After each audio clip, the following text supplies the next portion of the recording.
Being an EU citizen, we can choose to travel, live, work and study anywhere in the Union. But there are still a number of hurdles which prevent us from making the most of these advantages. Today's hearing in the European Parliament aimed to address the remaining obstacles and to strengthen EU citizenship. The year of the European citizenship, 2013, which we're celebrating now, is really the opportunity to revive the sense of belonging to a community of rights, to a family that gives benefits and is not against your identity, is actually enhancing. In a 2012 public consultation, the European Commission invited citizens to share their views on EU rights. Whilst 81% were familiar with the term EU citizenship, only 46% actually knew what it meant. Considerable action has been taken since the first report in 2010 to help citizens enjoy their EU rights, such as cross-border healthcare, improved consumer protection and the registration of motor vehicles, but there is still more work to be done.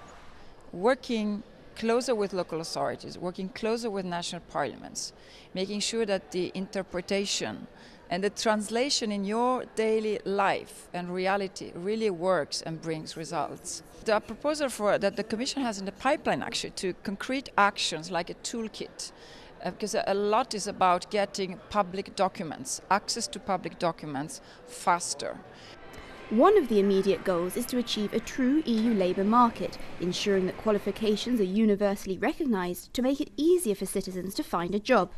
The EPP group members who attended today also pledged to alleviate the excessive red tape that citizens have to face. I will present to this Parliament around Easter a proposal to simplify administrative formalities related to the use and acceptance of certain national public documents, birth, death, marriage documents. We have to simplify the certification requirements for copies and translations. Exclusion from political life through disenfranchisement or the deprivation of the right to vote in your country of origin if you reside abroad is a major worry for many citizens, and this was another issue the panellists pledged to solve. We like the idea that the voter has the right to vote at the local level in the country where they are having our residence, and voting at national level always in their countries of origin. This is a right that they cannot lose. Free of movement of Europe guarantees that. So I think this is a law that should be changed. After 20 years of EU citizenship and with the European elections next year, today's hearing came at an opportune time. Whereas before the European elections have centred around national debates, the 2014 elections will be different and hope to attract more voters.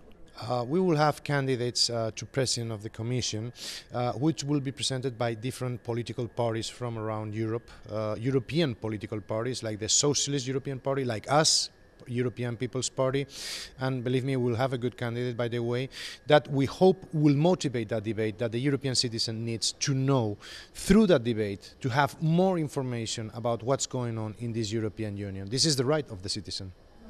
According to the public consultation, an encouraging 66% felt they could make their voices heard in the EU through participation in the European elections in their own country.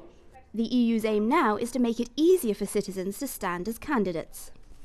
Based on today's hearing and the public consultation, the European Commission will present the 2013 Citizenship Report in May. You can join the debate and get your voice heard on the future of Europe by visiting the Commission's website. As always, thank you for watching.